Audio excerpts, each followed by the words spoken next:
Well, first I'd like to welcome you, Professor Guilhem, to my show. I'm Carl Zha, the host to the Silk and Steel podcast, and I focus primarily on China, history, culture, and politics. And Guilhem here is a sinologist with lots of experience working in China. So I have heard a lot about you from our mutual friend, Marcel. And I have just find out about your new book, which is all about ancient Chinese poetry. So my question for you, first of all, is how did you get interested in China and Chinese culture? Completely by chance. You see, when I was in secondary school, they opened the Chinese course. It was in 1967, maybe. At the time, you see, people were quite considered to learn Chinese was a little bit crazy thing, you see. And but I was attracted by, you see, to discover a language and a civilization which was with no point of comparison with Europe. Because when you go to the States, to Latin America or elsewhere, you got even to India, you have comparisons. But in China, it was another human experience to discover. And so I was attracted. And I was attracted by the characters. When I began to study Chinese, you see, I saw the aesthetics of the characters. And I was quite interested by calligraphy, by talking, etc., and also by the civilization of China, which was a great, you see, history. And when I was after that, when I chose, when I finished my secondary school and I went to the university, I jumped to the second year in Chinese. You see, because I had already studied Chinese, and at the same time, so I specialized in a way in China for 3 years. I had my master's degree, then I went to Hong Kong to teach French in Hong Kong, and I was staying also at New Asia College with a lot of Chinese intellectuals at the time. It was a very stimulating environment. I was also in the University Service Center, which was a good place to study Chinese modern history with a lot of newspapers, people coming, always coming from China, with whom we had exchanges. So it was a very nice opportunity. Then I traveled when I was going to Hong Kong, and when I was coming back, I traveled to Indonesia, I traveled to all these places, to Malaysia and to Thailand, and I went back. So I want to ask you about your travel to Indonesia because I have personal ties to Indonesia. I'm wearing an Indonesian batik shirt. I have settled in Bali. My wife is Balinese. You are obviously a very adventurous soul because in the 1975, Indonesia is definitely off the tourist beaten track for the tourism, I imagine. In 1975, you see, you had some tourist spots, which were, of course, Bali was already deserved, but you could go to places in Bali, and it was not so well developed as today. You see, I guess I haven't been in Bali for maybe 30 years, so I guess it's horrible now. It's different. It's quite different. Yeah. But at the time it was quite cool. You see, to stay in Bali, and then also the Lombok and Sumbawa were completely wild places. Yes. I remember I went to the northern part of Lombok. It was completely wild. You see. It's so you came to study China and Chinese during the Cold War, and for much of the Cold War, the mainland China wasn't really accessible. China hasn't opened up yet. So how did you go about it? At that time, kind of learning China from a distance. Well, it was an opportunity to be in Hong Kong was a good spot. You see, to see China from the outside because you could meet people and speak very freely about China. And at the time, I met a lot of ex-Red Guards who were from my generation. You see, so we had a lot of talks, and I was reading a lot about Chinese modern history because I was doing a thesis on Yen An, on literary debate, and you see the rise of Mao in Yan'an, etc. So it was a preparation. And when I went to China itself for the first time, it was in '79. And I spent 3 months in Beijing and all around China, going down to Hong Kong, Canton, Hong Kong. And it was a nice experience, of course. I met a lot of people. And I went back. After that, you see, either for study, for missions of during my PhD or after my PhD, or for as a tour guide, you see. So that was an opportunity to travel anywhere. You are probably one of the first foreigners, Westerners, who have traveled to China after China opened up. I mean, '79, that was pretty early on. And I remember you mentioned you actually traveled to Xinjiang in the early 1980s.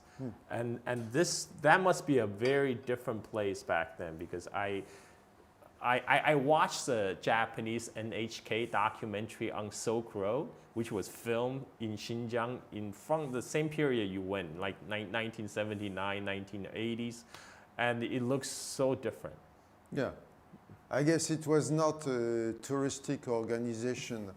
At the time, you see, we just stopped whenever we want. You see, we had a bus, and I was seeing a fort sometime one day, and I said to the driver, "Can we stop here?" We stopped, and it was a fort built during the Qing times. But we went all around, and I fall on a tomb which was opened with, you see, a rest of a man who was buried. Oh, wow. Buried there, you see. So then I told the local museum, you see, to look for that thing, because it was the tomb was stolen. You see, this kind of thing you could see at the time. You see, because it was completely. I mean, there was nobody, just the local people were. Yeah. Today, there will probably be a big tourist site with people selling souvenirs. Yes. And it was near Jiayuguan. Oh, you wow. see, and Jiayuguan, I remember it was, I took a lot of photographs at the time. It was a nice place to go. Yeah. So how did you get interested in Chinese poetry? Well, that's very simple. I've been writing poetry myself for the last 40 years. So I was fascinated also by Chinese classical and also modern poetry. And because the modern poetry is also influenced by the classical poetry, you see the strengths of images, you see the characters, I mean the Chinese characters are the same, of course, and they're also, and So I had been reading a lot of Chinese classical poetry since the 80s. Wow. And after that, once I decided to reconcile, you see, my interest with writing poetry with Chinese classical poetry. So I began to collaborate. I met specialists of the Tang poetry in Shanghai. His name is Sun Qing'an, and I just met him. He was in the Shanghai Academy of Social Sciences. He was leading the Chinese Institute, the Chinese Classical Chinese Literary Institute, and I told him about this project just to present, you see, the most well-known poems, and he said, "Oh, that's a good idea." He reacted very quickly, and then we had the opportunity to work for 4 years together. Each time I went to China, he was traveling with me. You see, at the time it was I had credit from a big institute in France, so there was no problem, no financial problem to go to China. As it was just a question of time, you see. So we went together to see all the places where poets, classical poets, had lived, you see. Li Bai, Tu Fu, Su Tongpo, we went to all their places, to a lot of places. We went to Hubei for 1 month. We went to Sichuan for practically 1 month. We went to Xinjiang. We went to Anhui. Wow. To a lot of places together by bus, by all means of communications. And we interviewed a lot of people who were local specialists of these poets. So we had first-hand, we had a ground, you see, field work. We had a field work. And besides, I was advised by Sun Qing'an, of course, about all what was produced, you see, in Chinese, the best production of the poets, the best studies of the poets are in Chinese. And so I used this material, of course, and I also used the foreign studies, you see, like Stephen Owen, or French, English, American studies on China. And I made a kind of synthesis of all these things to approach each poet with a new vision, I think, in this book. It's a new vision of poetry, which is not the common vision of this. So that's how this book came about. Yes, and this book came about. Yes. Can you tell us a little bit about, for the readers who might not know, what is this book is about? Is it just about introduction to Chinese poetry, or? Yes, it's about, first you have the Chinese texts of the most well-known poems, a translation in French, which is real poetry. I think most of the translations are good in French, but they are not poems. Right. And I have written poems. Just the translation tries to give the idea of the poetic effect. As a Chinese reader, you see, you can feel, you see emotion or deepness of a text or beauty of a text, and these three qualities. So this is the first thing, the translation. But the main work, the main added value of this book, because there are so many anthologies, is the presentation, you see, of the poems, of the poets, because it took me 5 years to work on it, mainly on writing these presentations. You see, each time I was for studying Li Bai or Du Fu, it was 4 months, 5 months of work, you see, and there are 55 poets presented here. So this not only cover the poems, but you will cover a little bit about the poets who wrote about them. Yes, it's a context of the text. Ah. It's a kind of, you see, history of China through the most well-known poets. Because I have put a kind of, I have made a chronology. You see, I've presented the poets in chronology in order to follow the evolution mainly of the Tang and Song dynasty. So you can have also a living vision of the history of China through poets. That's perfect. That's kind of, it's different from, you see,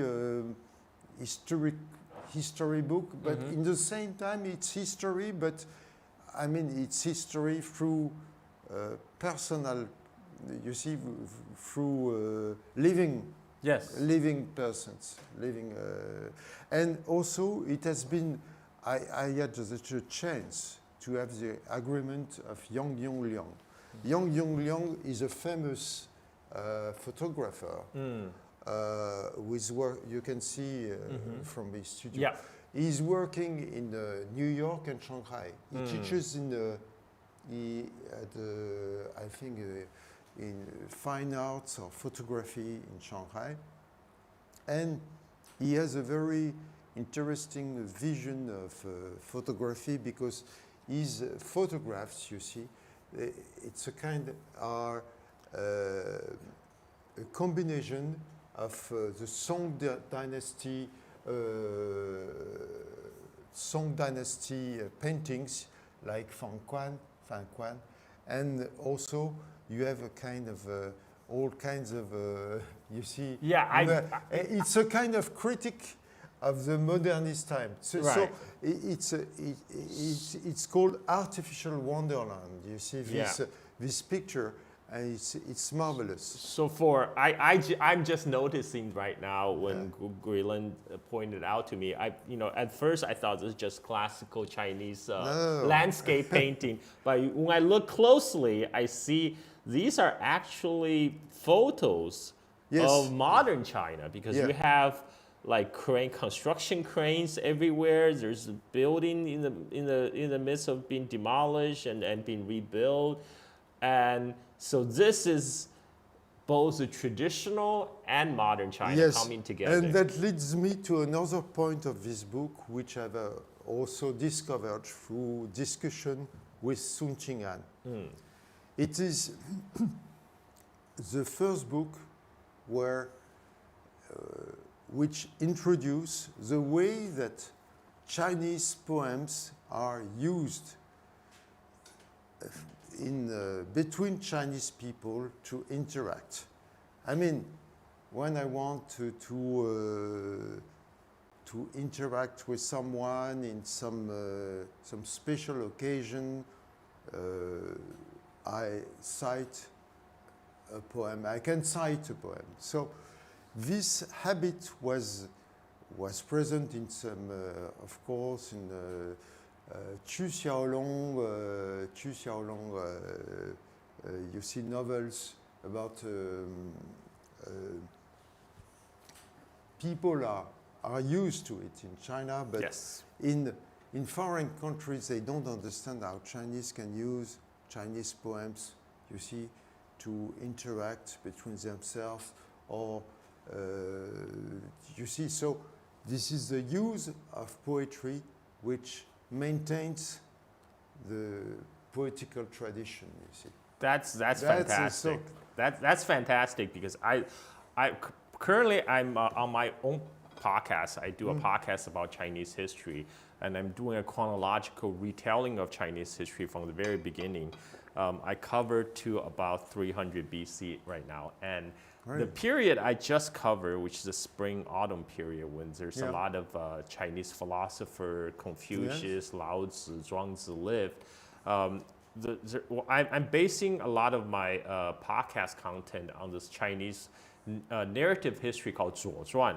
And what struck me when I was reading through Zuo Zhuan is that how, just as you mentioned, these Chinese elite, they use poetry as a tool of communication with each other.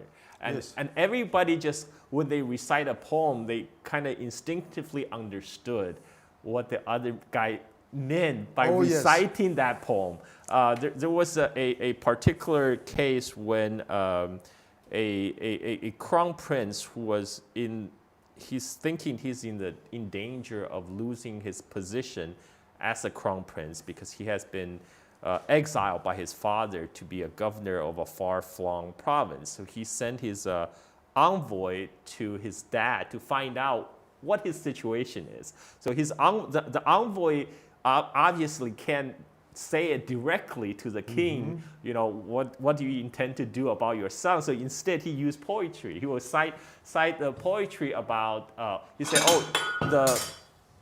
he said, when the king was asking how his son is doing, he said, he's studying poetry. He recites these poems all the time. And the poem that he recited are a poem about longing, about missing the family connection. And then the father immediately understood what that means. He said, okay, is my son not happy about where he is? You know, did he have complaints about me?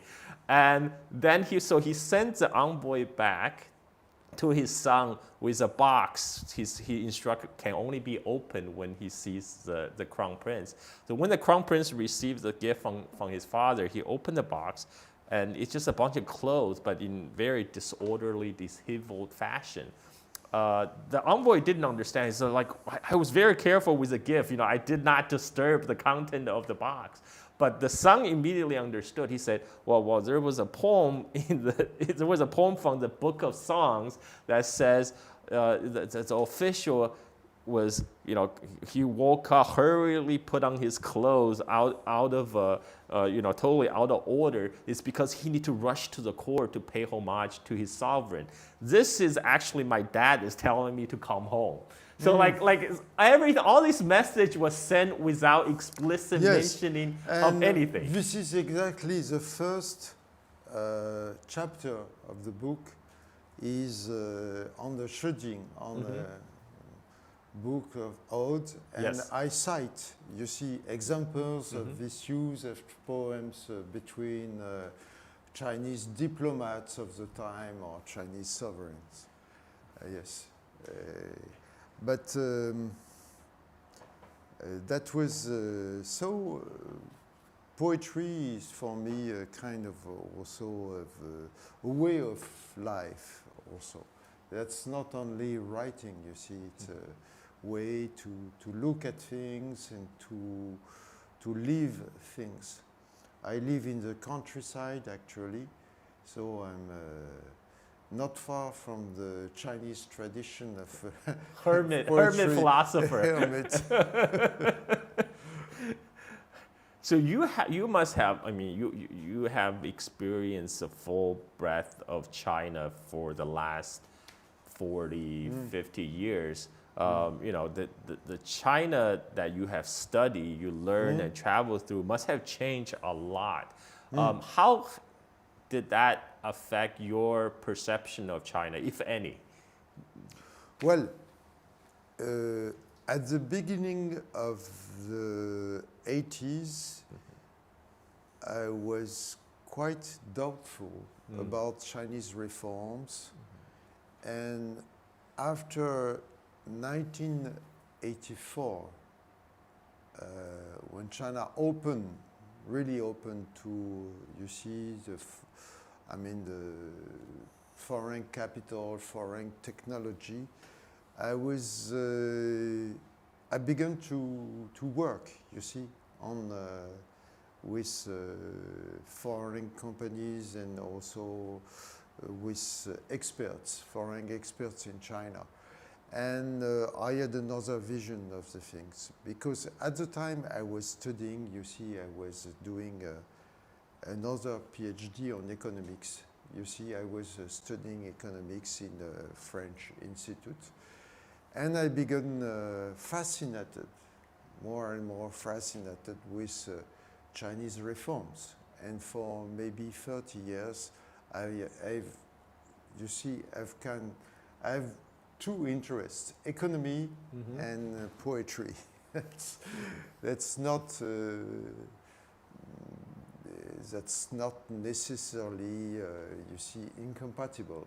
But I was fascinated by the rhythm of Chinese economic reform, the pragmatism of the reforms. Of course, we had this 1989 protest movement, but I had written, you see, at the time, you see, just before the movement began, I made a long article, I remember, in Le Monde Diplomatique, which said there was inflation and corruption at the time, you see, in 88, 89. I was coming back from China and I made an article on saying inflation and corruption comes from, you see, have a lot are linked with the allocation of resources, with distortion in the allocation of resources, and finally it's a political question now which is raised, and there might be a kind of political answer to it. It was before, you see, this movement, and then the movement happened. And I came back to China in 92, maybe. After a few years, I came back to study, you see, at the time, you see, I was studying in a kind of the border trade, with border trade, Chinese border trade with I took the example of Burma, and I discovered at the time, you see, the intensity of the traffic, you see, the drug traffic. And I met a few friends who were working on the drug traffic at the world level, and I made some studies on drug trafficking with the United Nations and under a United Nations program. We had field study on India, China, Mexico and Brazil. You see, it was a big project. And when we had finished this project, we came back to China and presented our results with the Academy of Institute of World Economics and Politics at the Academy of Social Sciences. So but I mean, this was field study on this aspect, but mainly, you see, I was fascinated each time I was coming to China by the difference. You see, in 6 months, there was something new. You see, 6 months after, there was something new, which was completely changing all the time. Too quickly, maybe, you see, because people had not the time to adapt themselves to such, you see, huge transformation. But after that, after 2010, I began to work on Chinese innovation policy, because I was seeing that innovation was a key, you see, to the development. You see, China has already begun the World Factory, but now the next stage was to change its economy from, you see, growth, etc., to innovation-led growth. And I worked a lot on innovation, and I made a few articles on this field, and I had a very different position from the other economists who were criticizing China at the time, saying that China was just copying. See, I'd made no breakthrough innovation. I was saying, but it's not the question, you see. Who invented the movie, the aviation industry, and the car industry? The French and the British at the end of the 19th century and the beginning of the 20th century. Who developed these industries? United States, 20 years later. Because it had such a big market that it could, you see, develop, organize, you see. Yeah. So I was seeing China, you see, at the time as, you see, the Chinese market as a way of a kind of, with education, you see, a good education background which began at the beginning of the 2000, as you all know. You see, there was a huge development of higher education in China since 25 years. And as a key, you see, to this innovation policy and to this development.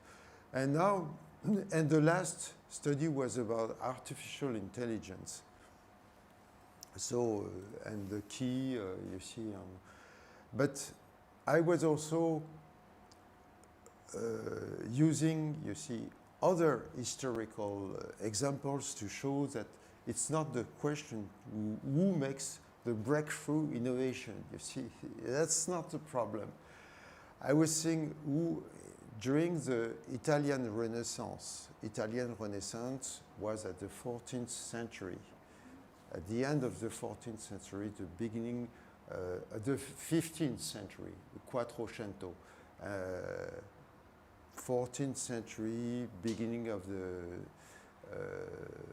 15th century, between the 1470 to 1550. Well, but so Italy was the heart of innovation in science and in the art. Why? Because the people at the time were educated in the same time in science and in art. You see, Leonardo da Vinci was a painter, but also he was also an engineer. Michelangelo was an architect, a sculptor, and a painter, see, in the same time.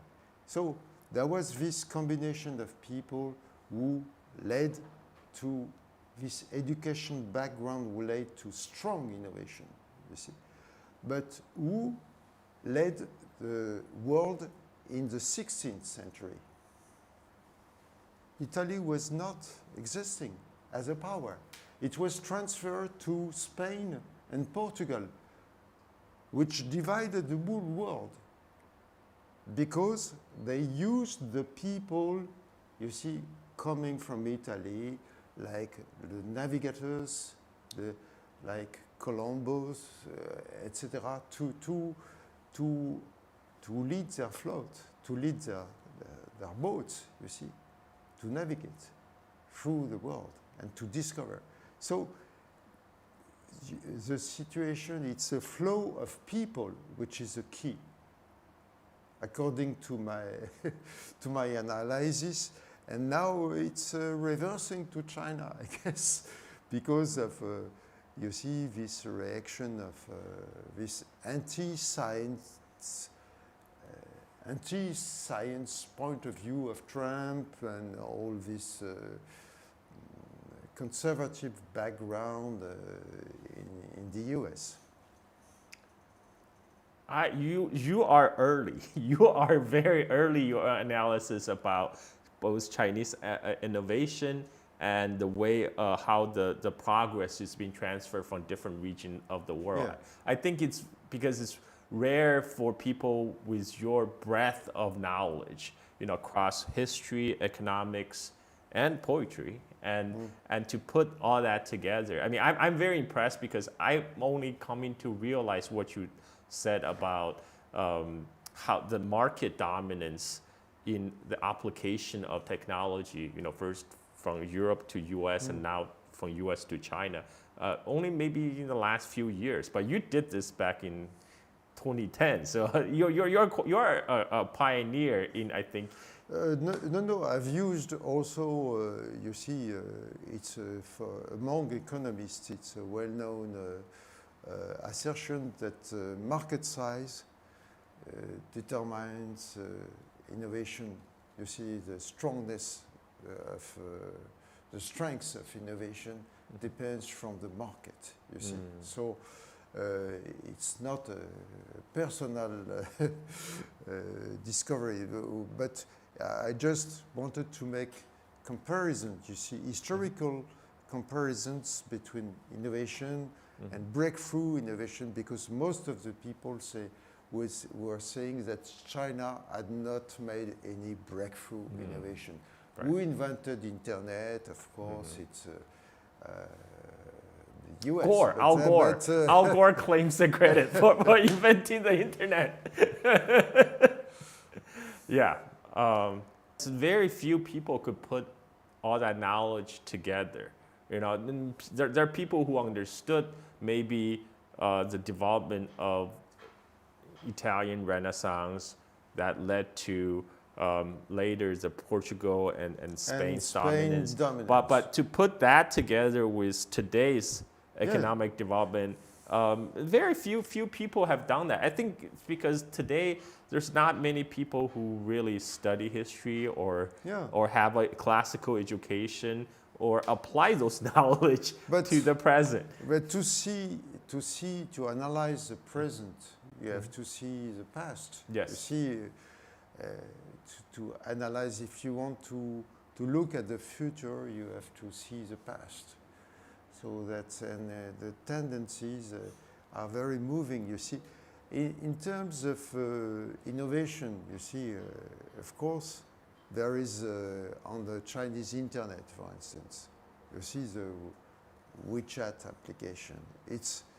It's crazy, you see, this application, because it combines, you see, a few things which are completely separated in the US or in Europe. You see, you have different applications, you see, and Weixing is what we call all-in-one. You see, it's all-in-one.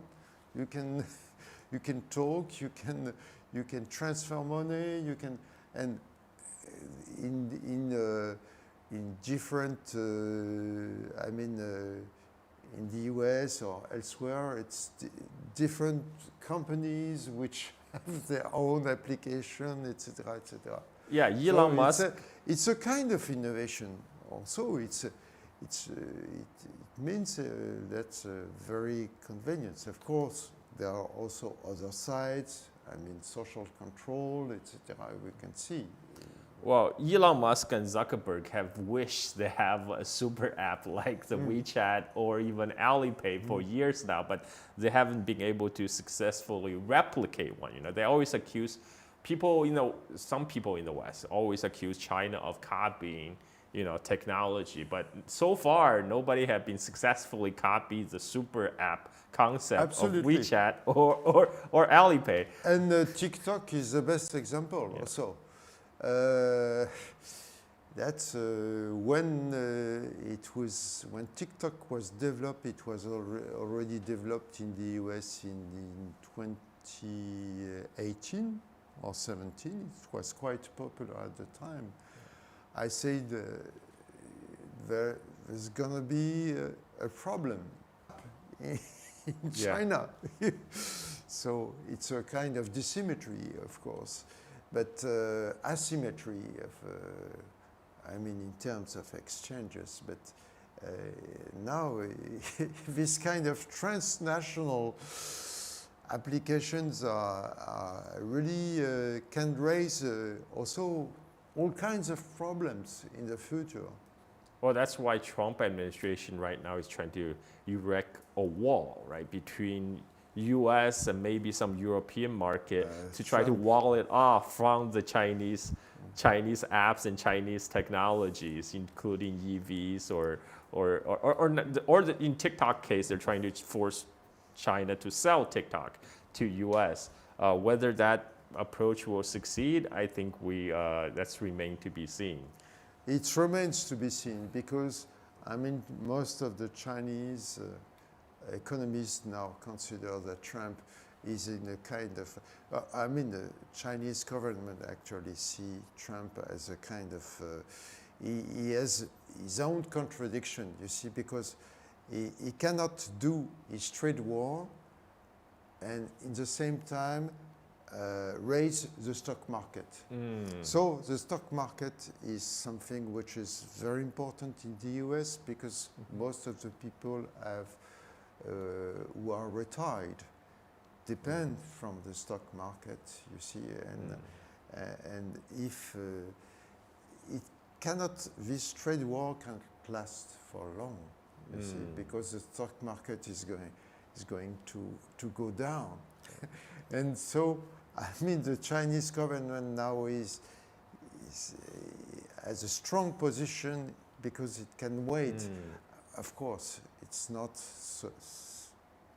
as strong as it seems because there are such problems in the Chinese economy itself with jobless among the young people, with the growth which is not as good as it is announced, I think.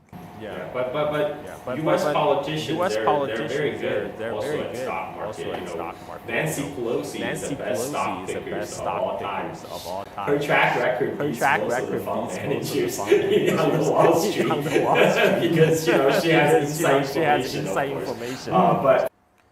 Well, Guilhem, with all the present trade wars and tensions between the East and the West, what are your thoughts about East-West cultural exchanges going forward, particularly China and the rest of the world? Okay. I think that actually the best way to have exchanges is through audio-visual exchanges. I mean, because young people don't like to read so much. True. And they like to watch TV, documentaries, or you see films, fiction films. So that would be, in my opinion, the best way to learn or to see, to exchange, to understand the point of view of the other. And in history, as well as in literature, you see through fictions, through documentaries. So that's the best media. But in the same time, you have to look also what the people have in mind. Not only what do they live actually, but what do they bring. What do they have in mind themselves to understand the mentality of people? So that's an important part of exchanges, you see, because when you exchange with someone, you have to understand his background, his context.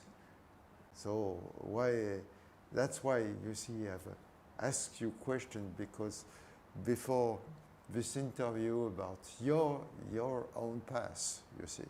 So I think that would be a great understanding, would be stimulated by a lot of audiovisual exchanges, you see, documentaries, films, all these things. So people talking, exchanging on their lives, you see, interesting or common people, you see, and there is so much now, actually, in China. There is a lot of work, documentary work, you see, people who are doing a lot of films, a lot of, you see, interviews. So we have to valorize this capital, this intellectual capital, in order that people from the outside understand better China. And at the same time, China has to open also to other kinds of fictions and to understand better, you see, what are the contradictions, also not only the, to present the societies in Europe or the US or elsewhere as something flat, you see, but evolution is made of contradictions. So to understand these contradictions and this also the inner part also of what people live. I fully agree with Guilhem on audio-visual aid, because humans are visual animals. We respond better visually. And this is why everybody should subscribe to my YouTube channel, where they're going to watch our interview together. And another thing I like to add is that video games. Video games is amazing, actually, to spark young people's interest in learning about history, learning about other countries.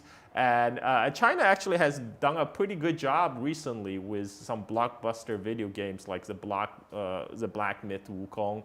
And I expect more to come. And now with all the young people playing video games, and sometimes they interact with each other on these cooperative online games. And that's another channel for the people-to-people exchange, which I agree is very important. People-to-people exchange, especially among the young people, because they are the future. Again, watch our interview on YouTube. My YouTube channel is Carl Zha, and go look up Guilhem's new book, which is on ancient Chinese poetry, but also their context, their stories, the story behind the poets. It's a labor of love and many years of research. People should look that up. Just so people know, this is not a virtual background. This is a real Pudong district of Shanghai behind us. And when Guilhem first traveled to China back in 1980s and 90s, nothing was there. There's nothing there. There were just barracks. You see on Lujiazui, barracks. Yeah, it was same when I left China for United States in 1990. This was all barracks. Like warehouses, farms. Absolutely. Yeah, it's just empty. Everything empty. Everything we see here was built in last 35 years. Low things. Yeah. This shows what's possible in one human generation, and I think that's actually quite inspirational. One more question. Go ahead. Question from audience. So, how do you feel like comparing with top city in your country and your country, for example, to Paris and to New York, Shanghai with them? Well, I think New York is great, but you will be nicer if New York clean up like Shanghai. So New York is a great city with a lot of energy, a lot of bustling, but you would be perfect if you were to be as clean and as safe as Shanghai. That's my take. And Paris is a much smaller city. But the main part of Paris, what is good in Paris is that you can feel a little bit in the past, because all the city center, I mean, like the wall, which is as big as Pudong, has been built in the at the end of the 19th century. And it has remained in the same aspect, you see. So you can walk, discover, you see the places where Baudelaire was living, where you see all the poets were living in the 19th century, or Nerval was living, you see, was studying, or since Romantics, you see, since 1860, it has not changed a lot, or since the beginning of the 20th century, it has not changed a lot. But it's a breath of fresh air talking to you, Guilhem, because you kind of have the ability to synthesize all this information, including from history, to apply to the present. And I think that's very rare. And to be able to keep up with all these latest development that's happening today, as well as way in the ancient past. Is this book only in French right now? It's only in French, right? Okay. So guys, learn French. This has been a fascinating interview. For people to find your work, where would they go?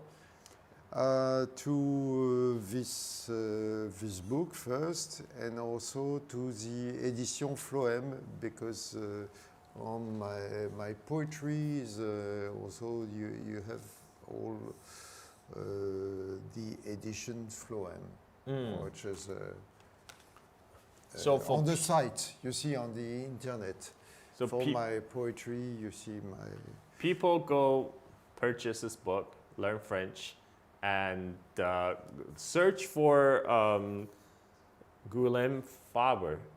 This is and I have also articles in English, of course. Yes, and definitely follow good professor. I'm sorry, I keep on referring to as professor because you have such breadth of knowledge. No. Follow Guilhem. And thank you for everyone for tuning in to today's episode of Silk and Steel Podcast. Again, I'm your host, Carl Zha. Thanks for watching. Bye-bye. Hey, perfect timing.